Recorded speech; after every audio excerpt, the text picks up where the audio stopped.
Hello everyone, here is Minahil Asif and I am a statistician. So today's video is all about the basic concepts of statistics, which includes mean, median, mode and many more.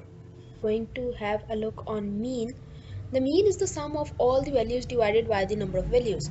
ये इसका formula है, इसी को उन्होंने एक line में एक definition की फॉर्म में लिख दिया है, जिसमें वो क्या कह रहे हैं कि मीन जो है वो सम है सारी वैल्यूज़ का। डाटा के अंदर जितनी भी वैल्यूज़ हैं उन सबको ऐड किया जाए और उनको डिवाइड कर दिया जाए नंबर ऑफ़ वैल्यूज़ पे, यानी कि जितनी भी ऑब्जर्वेशंस हैं। फॉर एग्जांपल, अच्छा इसकी फॉर्मूला को हम इस तरह लिखेंगे, मीन एक्स बार को हम शो करते हैं मीन से, which is equal to summation X I over N. X I जो है वो हमारे पास वैल्यूज़ हैं, ऑब्जर्वेशंस हैं, और उनका सम लिया है और उनको डिवाइड कर दिया है एन से, यानी ऑब्जर्वेशन से, नंबर ऑफ़ ऑब्जर्वेशन से या नंबर ऑफ़ वैल्यूज़ से। फॉर एग्जांपल, हम थोड़ा सा नीचे चलते हैं, इसकी एग्जांपल को देखते हैं तो हमें ज़्यादा अच्छा आइडिया हो जाएगा कि मीन क्या है। अगर हमारे पास 5 स्टूडेंट्स हैं और उनके मार्क्स जो हैं वो 40, 50, 60, 70, 80 हैं, हर स्टूडेंट के ये नंबर हैं, देन उनका मीन अगर हमने निकालना हो, एक एवरेज वैल्यू निकालनी हो कि सारे स्टूडेंट्स की, 5 स्टूडेंट्स की मिला के एवरेज वैल्यू क्या बनती है, तो वो हम किस तरह निकालेंगे कि सारे स्टूडेंट्स के नंबर्स को ऐड कर देंगे और डिवाइड उसको कर देंगे 5 पे, यानी नंबर ऑफ ऑब्जर्वेशंस पे। जितनी स्टूडेंट्स हैं या जितने नंबर्स हैं आपके, वैल्यूज़ हैं या ऑब्जर्वेशंस हैं, यू कैन से, तो इन सबको डिवाइड प्लस करके डिवाइड करेंगे 5 पे, तो जो आंसर आएगा वो हमारे पास 60, विच इज़ द मीन और you can say the average value of the observations. Okay जी, तो मीडियन क्या है? मीडियन एक मिडल वैल्यू है। अब इसको समझने के लिए हमें थोड़ा सा ध्यान देना पड़ेगा कि अब डाटा जो आया है हमारे पास वो ऑड है या इवन है। हम लोग सबसे पहले इसकी डेफिनेशन पे चलते हैं। The median is the middle value when the data is arranged in ascending order. Ascending order मतलब छोटे से बड़ा। असेंडिंग ऑर्डर में सबसे पहले हम डाटा को अरेंज करेंगे और फिर उसकी मिडल वैल्यू देखेंगे, उसकी मिडल वैल्यू देखेंगे। ओके जी, तो स्टेप्स पे चलते हैं। मीडियन के स्टेप्स क्या हैं?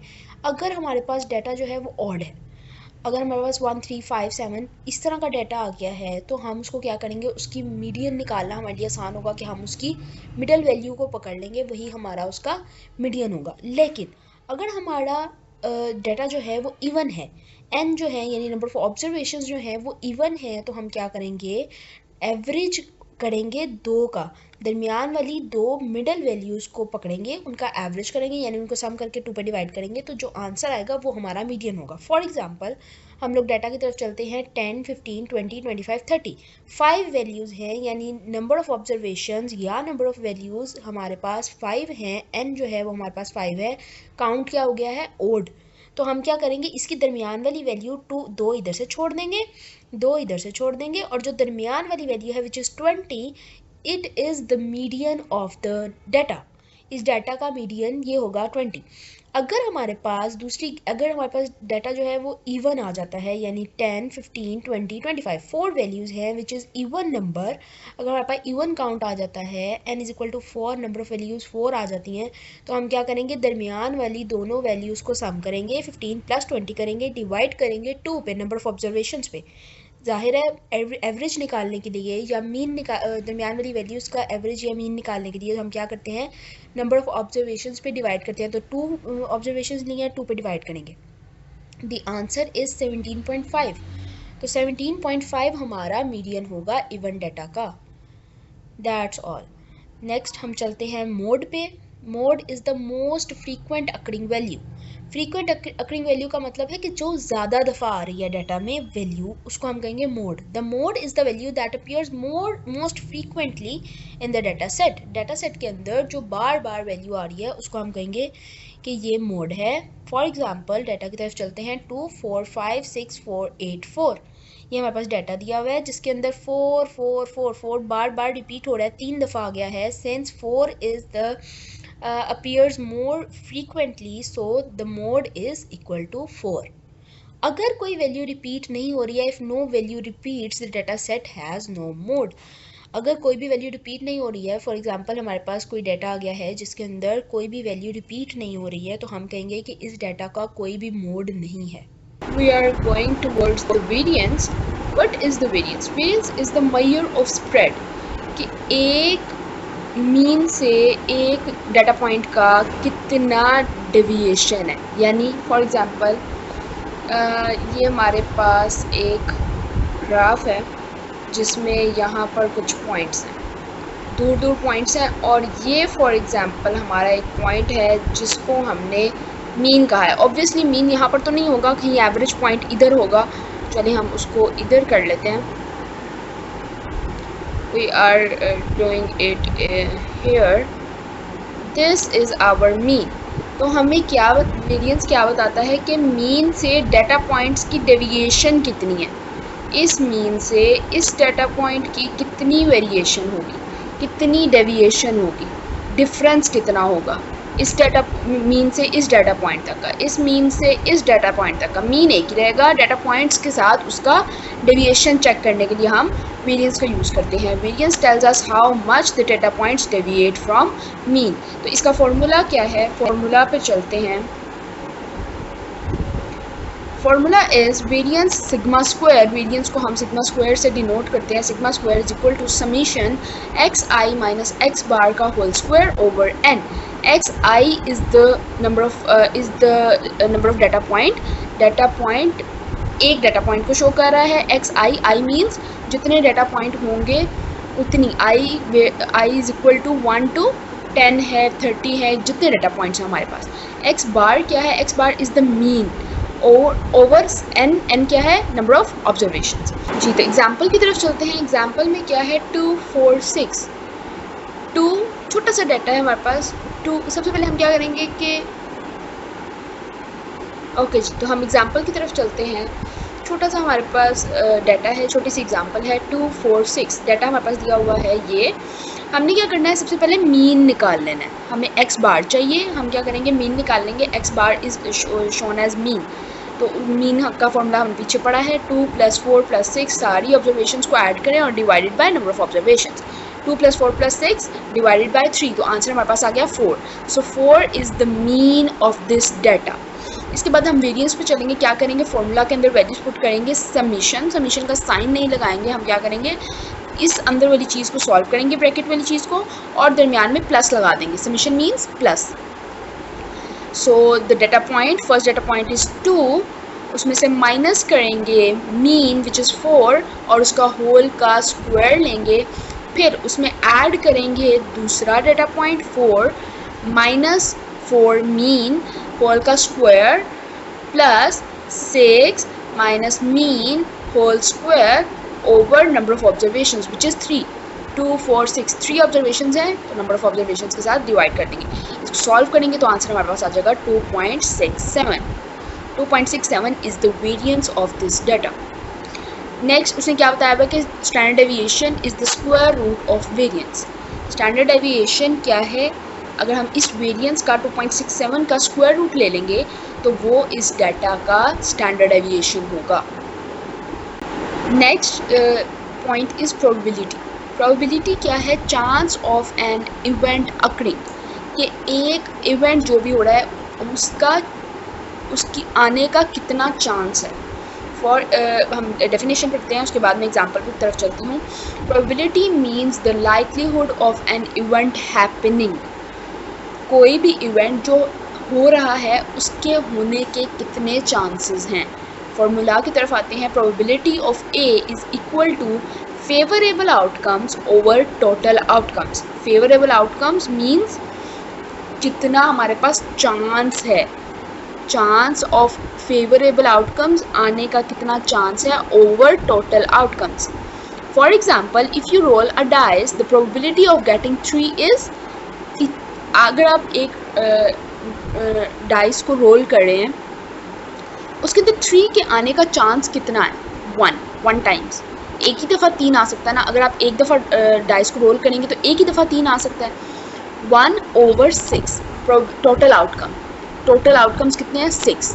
डाइस की 6 साइड्स होती हैं, तो क्या होगा कि 3 के आने के चांसेस, प्रोबेबिलिटी ऑफ 3 क्या है? 1/6। इसी तरह हम लोग प्रोबेबिलिटी को फाइंड करते हैं। प्रोबेबिलिटी के फॉर्मूले के अंदर वैल्यूज पुट करेंगे। Favourable outcomes over total outcomes 1/6।